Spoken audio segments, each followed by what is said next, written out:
बिहार विधानसभा चुनाव 2025 की तारीखों के ऐलान के बाद सियासी हलचल तेज हो गई है। सभी दलों ने अपने अपने प्रचार अभियान और रणनीति तेज कर दी है। इसी बीच भाजपा सांसद मनोज तिवारी ने चुनावी माहौल पर अपनी प्रतिक्रिया दी है।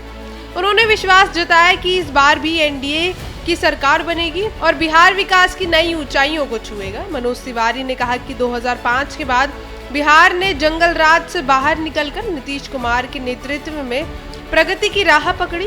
उन्होंने उपेंद्र कुशवाहा, चिराग पासवान और जितेंद्र राम मांझी जैसे एनडीए सहयोगियों की एकजुटता को बिहार के विकास और आधार बताया। उनका बयान एनडीए की मजबूती चुनावी एकता को दर्शाता है। चलिए जानते हैं पूरी रिपोर्ट। सर, बिहार चुनाव के बिगुल बज चुके हैं। अब तो तारीखों का ऐलान हो चुका है। Chief election commissioner Gyanesh Kumar ji की प्रेस कॉन्फ्रेंस आपने सुनी। क्या कुछ अंदाजा है ए बारी का होके वाला बा? एक बार फिर से एनडीए के सरकार बनी और अब यहाँ से बिहार एगो नया उड़ान भरी। बड़ी मुश्किल से वो कहते हैं ना कि हम लाए हैं तूफान से कश्ती निकाल के, मेरे बिहार को रखना बिहार वालों संभाल के।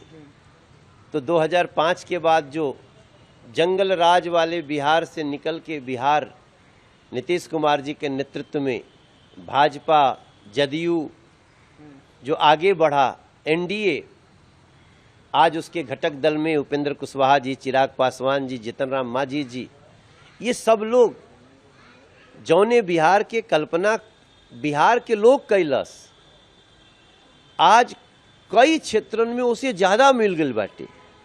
के सोचले रहे कि बख्तियारपुर पर ऐसन पुल बनी जो ना कि देखते लागत अरे कि कोनो विदेश के धरती के नदी के पुल बाटे, लेकिन विदेशों में वैसन नहीं कि इतना लंबा पुल।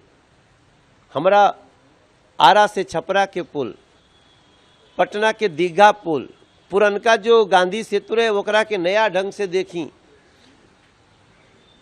तो ये सारा कुछ बनावे के क्रेडिट और भी तो लोग मुख्यमंत्री होते रहे। ये नीतीश जी और मोदी जी के समय ही कैसे भइल।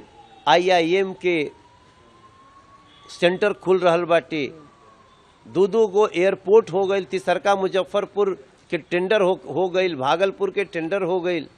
अब सोची ये सारा कुछ बिहार के लोग भी अपने